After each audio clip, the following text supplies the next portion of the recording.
Durante el Paleolítico vamos a ver que existen, sobre todo a partir del Paleolítico Medio, una serie de elementos que nos permiten hablar de cultura, de arte y de religión durante esta etapa.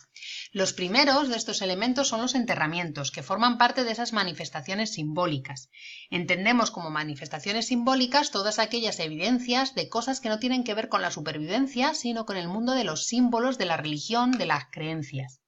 Y los primeros, como he dicho, las primeras evidencias de manifestaciones simbólicas son los enterramientos, que los realizan en primer lugar los neandertales, que serán los primeros en enterrar a sus muertos. Los enterrarán acompañados de un ajuar funerario, es decir, de un grupo o conjunto de objetos destinados a acompañar a las personas que mueren hacia la otra vida y que reflejan las primeras creencias religiosas o en el más allá de la historia. Después los Homo sapiens, que serán los siguientes, nuestra especie, que seguirá enterrando a sus muertos como lo hacían los neandertales y que van a continuar haciéndolo hasta hoy en día. Además de eso, contamos con el arte rupestre, es decir, las pinturas de las paredes de las cuevas. Estas pinturas no se hacían en lugares visibles y de fácil acceso, sino en lugares remotos, escondidos y muy complicados de acceder, e incluso a veces peligrosos.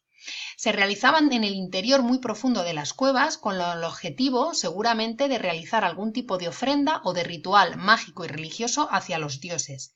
Unos dioses de los que no sabemos absolutamente nada, porque no tenemos ni textos escritos ni representaciones. Las únicas imágenes que nos deja este arte son las de animales o las de símbolos. Animales como el bisonte, el caballo, la cabra o incluso los rinocerontes y los leones, y símbolos que están compuestos de puntos, de rayas y que muchas veces es difícil de interpretar.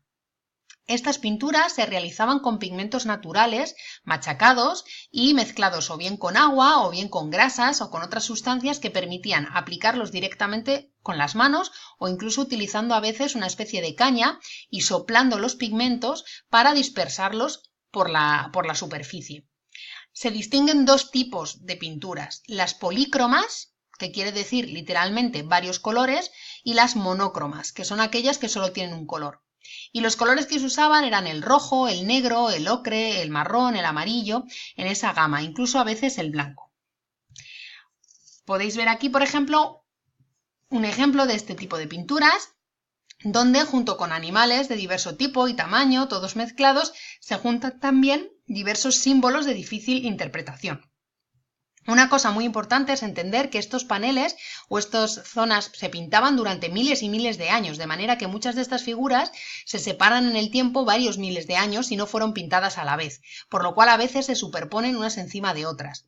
Nos está hablando de que estos lugares eran lugares mágicos y especiales y que la gente pintaba siempre en los mismos por algún tipo de motivación que no sabemos cuál es. En cuanto al arte mueble, es el arte que se puede mover, de ahí mueble o mobiliar, es el arte que está formado por pequeñas estatuillas o pequeños objetos decorados. El más importante o quizá las más importantes son las llamadas Venus, que son pequeñas estatuas o grabados de mujeres que tienen los símbolos sexuales muy marcados, el pecho, la barriga y los muslos muy marcados y muy amplios, porque nos están hablando de la fertilidad. Seguramente representen mujeres embarazadas o de alguna manera relacionan la abundancia de carnes, es decir, el estar más o menos gordito, con el hecho de alimentarse bien y de sobrevivir. Estas imágenes, que representan la fertilidad como concepto y como idea, van a ser muy frecuentes en el Paleolítico superior.